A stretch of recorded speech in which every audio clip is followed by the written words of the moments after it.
दोस्तों नमस्कार। जिन लोगों को ये लगता है कि कांग्रेस पार्टी खत्म हो गई, उन्हें ये वीडियो जरूर देखना चाहिए, जहां पर कांग्रेस अध्यक्ष मल्लिकार्जुन खड़गे का कुछ मिनट का जो बयान है वो सोशल मीडिया पर तैरता हुआ दिखाई दे रहा है। इस कुछ मिनट के बयान में कई टॉपिक्स पर बात करते हुए मल्लिकार्जुन खड़गे दिखाई दे रहे हैं, जैसे कि आज के पॉलिटिक्स पर, धर्म की पॉलिटिक्स पर, कांग्रेस की विचारधारा पर, बीजेपी की विचारधारा पर, और साथ ही साथ किस तरीके से कांग्रेस आज भी अपनी आइडियोलॉजी पर खड़ी हुई है। आज भी अपनी आइडियोलॉजी को कांग्रेस पार्टी ने चेंज नहीं किया है। क्या कुछ कहते हुए मल्लिकार्जुन खड़गे दिखाई दिया, आपको दोस्तों बताना चाहूंगा।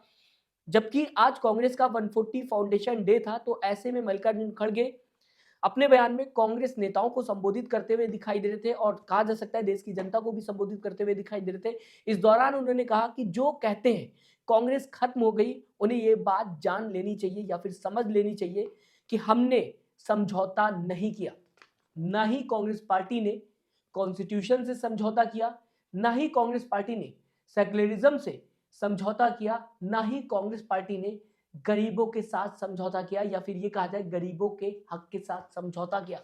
ये सब कुछ कहते हुए मल्लिकार्जुन खड़गे दिखाई दे रहे थे। यानी कि जो कांग्रेस की विचारधारा है, हर किसी को एक साथ लेकर चलने की, धर्म पर राजनीति नहीं करने की, इससे अभी तक कांग्रेस पार्टी ने जो है वो समझौता नहीं किया है। साथ ही साथ यहां पर जब बात की गरीबों के हक की, तो तंज कसते हुए मल्लिकार्जुन खड़गे बीजेपी पार्टी पर दिखाई दिए, क्योंकि दोस्तों अक्सर विपक्ष ये इल्जाम लगाता हुआ दिखाई देता है कि अरबपतियों के हाथों में सब कुछ जाता हुआ दिखाई दे रहा है। बीजेपी पार्टी देश का सारा धन अमीर लोगों को या करोड़पति लोगों को देते हुए नजर आ रही है। तो यहां पर सीधा सीधा कहना है कांग्रेस अध्यक्ष मल्लिकार्जुन खड़गे का कि हमने आज भी, जबकि हमारे पास कम सीटें हैं, हम बीजेपी के सामने इतने स्ट्रांग नहीं है, तब भी हमने गरीबों के हक के साथ समझौता नहीं किया। इसके आगे मल्लिकार्जुन खड़गे कहते हुए दिखाई दिए दोस्तों, कांग्रेस पार्टी जोड़ने का काम करती है और बीजेपी पार्टी तोड़ने का काम करती है। आपको फिर से याद दिलाना चाहूंगा, पिछले कई सालों की बात की जाए दोस्तों, तो लगातार विपक्ष के नेता और साथ ही साथ कई बयान बीजेपी नेताओं के सामने आते हुए दिखाई देते हैं, जहां पर वो खुलेआम, मतलब किसी से डर नहीं है उनको, खुलेआम नफरत फैलाते हुए दिखाई देते हैं, एक धर्म को दूसरे धर्म से लड़ाते हुए दिखाई देते हैं। और इसमें कोई दो राय नहीं है कि ये बात छुपी हुई हो या फिर ऐसी बात हो जो किसी को पता ना हो। यहां तक कि दोस्तों संसद के अंदर एक रिलीजन को टारगेट करते हुए बीजेपी नेता दिखाई दिए, सामने वाले सांसद को अपशब्द कहते हुए दिखाई दिए बीजेपी के नेता, क्योंकि उसका एक धर्म था जो कि इस्लाम था। सब कुछ पूरे देश के सामने, और इसी को लेकर बताने की ये कोशिश की जा रही है मल्लिकार्जुन खड़गे की तरफ से कि कांग्रेस जोड़ने का काम करती है, ना कि तोड़ने का काम करती है। बीजेपी को लेकर कहते हुए दिखाई दिए कि बीजेपी तोड़ने का काम करती है, क्योंकि अभी हाल में क्रिसमस हुआ था, रिसेंट एग्जाम्पल है ये। कई जगहों से वीडियो सामने आते हुए दिखाई दी जहां पर क्रिश्चियंस के ऊपर हमला होता हुआ दिखाई दिया।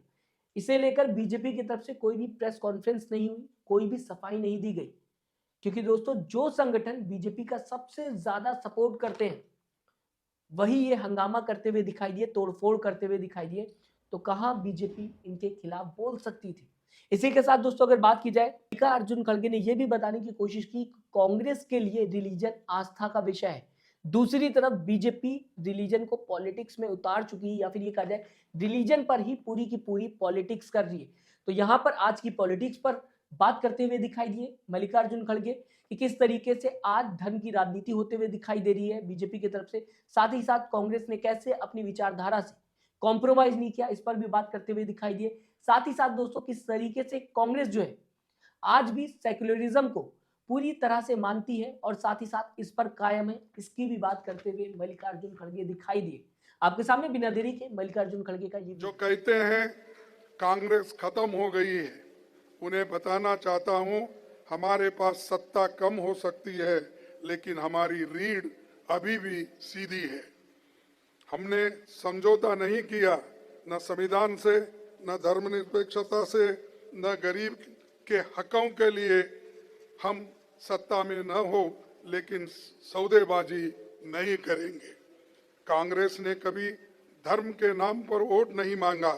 कांग्रेस ने कभी मंदिर मस्जिद के नफरत नहीं फैलाई। कांग्रेस जोड़ती है, बीजेपी तोड़ती है। कांग्रेस ने धर्म को आस्था ही रखा, पर कुछ लोगों ने धर्म को राजनीति बना दिया। आज बीजेपी के पास सत्ता है, लेकिन उनके पास सच्चाई नहीं है। इसीलिए कभी आंकड़े छुपाए जाते हैं, कभी जनगणना रोकी जाती है, कभी संविधान बदलने की बातें होती है। जो आज इतिहास पर भाषण दे रहे हैं, उनके पूर्वज इतिहास से भाग रहे थे।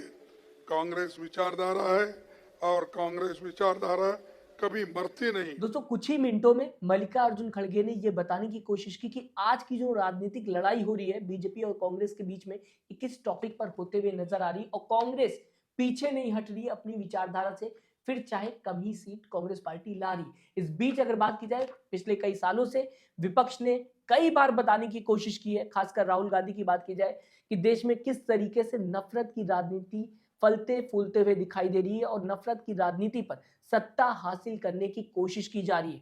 यहां तक कि राहुल गांधी ने यह तक कह दिया कि इस नफरत की राजनीति में सिर्फ बीजेपी इन्वॉल्व नहीं है, इसी के साथ कई सरकारी एजेंसीज का भी इस्तेमाल होता हुआ दिखाई दे रहा है इस नफरत की राजनीति में जो बीजेपी कर रही है। इसी के साथ दोस्तों यह भी बताया गया है विपक्ष के नेताओं की तरफ से कि इस नफरत की राजनीति में देश के फोर्थ पिलर का भी इस्तेमाल होता हुआ दिखाई दे रहा है। ये सारे इल्जाम पिछले कई सालों से विपक्ष बीजेपी के ऊपर लगाता हुआ दिखाई दे रहा है। बताने की ये कोशिश की जा रही कि सरकारी एजेंसीज का गलत इस्तेमाल करके लोगों को डराने धमकाने का काम किया जाता है, नफरत की राजनीति की जाती है और साथ ही साथ फोर्थ पिलर का इस्तेमाल करके देश भर में नफरत फैलाई जा रही है, जिसे लेकर आज मल्लिकार्जुन खड़गे का भी बयान सामने आता हुआ दिखाई दिया। हर एक टॉपिक पर मल्लिकार्जुन खड़गे बात करते हुए दिखाई दिए। फिलहाल आप मल्लिकार्जुन खड़गे के इस बयान को किस तरीके से देखते हैं? आपके हिसाब से जो बातें मल्लिकार्जुन खड़गे ने कही हैं उसमें आपको कितनी सच्चाई दिखती है? आप किस तरीके से देखते हैं? आप मानते हैं कि नहीं मानते? अपनी राय कमेंट बॉक्स में दोस्तों जरूर लिखिएगा। साथ ही साथ चैनल को सब्सक्राइब, वीडियो को लाइक करना मत भूलिएगा दोस्तों।